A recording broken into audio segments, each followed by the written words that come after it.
उसने फिर रोजनामचे को देखा। इसमें लिखा है कि मुलजिम मशकूक हालत में थाने के करीब घूमता हुआ पाया गया। एक संतरी के रोकने पर इसने भागने की कोशिश की, लेकिन इसे पकड़ लिया गया। इसके कब्जे से चरस, बड़े सिगरेटों का एक पैकेट और एक बगैर लाइसेंस का रिवॉल्वर दस्तयाब हुआ। ये इंदराज तुमने अभी अंदर जाके किया है, वकील मुश्तइल होकर बोला। चरस, बड़े सिगरेट और ऐसे रिवॉल्वर तो तुम लोग अपने पास रखते हो कि मैंने कहा है किसी अदालत मत समझिए। शेख ने उसकी बात काट दी। आप और आपका मुवक्किल दोनों परले दर्जे के झूठे आदमी हैं और इसका सबूत ये इंदराज है जो 6 घंटे पहले का है। इस पर 4:10 का वक्त लिखा हुआ है। मेरी ड्यूटी 8 बजे शुरू हुई है। उस वक्त हशमत खान ड्यूटी पर था, मगर इंदराज उसके हाथ का नहीं, आप देख सकते हैं। ये मेरे हाथ की तहरीर भी नहीं है, इसलिए ये मत कहिए कि मैं अभी अंदर इसी काम से गया था। वकील ने रोजनामचा लिखा। मैं जानता हूँ थानेदार साहब कि तुमने अभी अभी अपने किसी मातहत से ये सब कुछ लिखवाया है। इससे पहले चोरी की रिपोर्ट 4 बजे लिखी गई थी। तुमने अगला इंदराज 10 मिनट का वक्फा देकर दिखाया है। अब तुम अपने वो सब गवाह अदालत में लेकर आना जिन्होंने देखा था कि मैंने पुलिस की दफरी के साथ इस गरीब मूंगफली वाले को इसके घर में घुसकर गिरफ्तार किया, इसके बीवी बच्चों को मारा और तोड़ फोड़ की। मैं तो खैर इस्तीफा दे ही चुका हूँ। तुम हशमत खान को तलब करके जीरा करना, क्योंकि ये इंदराज उसी की ड्यूटी के टाइम में हुआ है। उसकी जवाबदेही मेरा काम नहीं। हाँ, तुम्हारे इल्जाम के जवाब में अपना दिफा मैं खुद करूंगा या मेरा कोई वकील होगा। उसने रोजनामचा बंद करके घंटी बजाई। मुलजिम को हथकड़ी लगाओ और ले जाओ, उसने एक सिपाही के अंदर आते ही कहा। वकील के माथे पर हर शिकन गहरी हो गई। इसका मतलब है खैर उसने बात अधूरी छोड़ी और सिगरेट का पैकेट उठा के उस्ताद पीडरू को दूसरी सिगरेट दी। मैं समझ लूंगा तुमसे शेख जी, वो पीडरू की सिगरेट जलाने के बाद पैकेट और बाचस जेब में रखते हुए बोला। मुंह बंद रखो एंड गेट आउट, शेख ने कहा, इससे पहले कि मेरी कुव्वत बर्दाश्त जवाब दे जाए।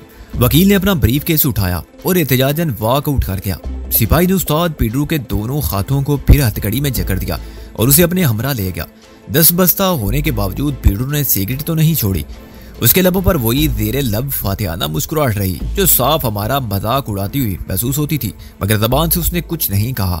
ला हौला वला कुव्वता इल्ला बिल्लाह। शेख ने वकील के जाते ही गहरी सांस लेकर कहा, ये तो मेरे गले पड़ गया था, मगर तुमने अच्छा सलूक किया उसके साथ। मैंने कहा, यार अब क्या करें, मजबूर हो जाते हैं पुलिस के हथकंडे इस्तेमाल करने पर। शराफत और रसूल परस्ती से काम लेता तो जाते जाते ये इल्जाम भी सर आ जाता।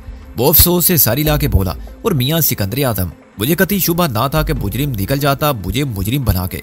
इंदराज किसने किया? मैंने कहा, हशमत खान इसके पीछे पड़ जाएगा, उसी सिपाही ने जो पीडरू को लेकर गया है। शेख ने कहा, उसकी और हशमत खान की पुरानी दुश्मनी चल रही है, पहले से लगती है, शायद किसी बेईमानी के सौदे में बेईमानी पर।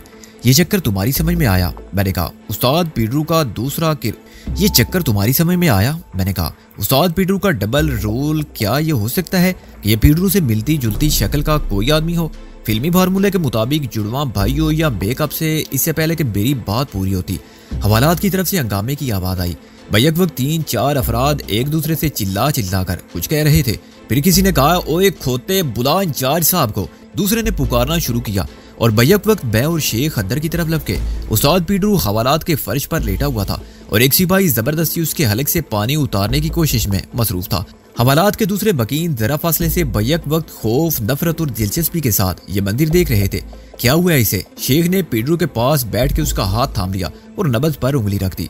पता नहीं सर, अभी सिगरेट पी रहा था, फिर खांसने लगा जैसे दमे का दौरा पड़ता है, फिर लेट गया। पानी पिलाने वाले सिपाही ने अपनी कोशिश तरक कर दी थी क्योंकि पीडरू मर चुका था। उसकी आंखों की पुतलियां ठहर गई थी। फोन करो, डॉक्टर को बुलाओ फौरन, शेख ने चिल्लाकर कहा। एम्बुलेंस मंगवाओ, गालबन दिल का दौरा पड़ा है।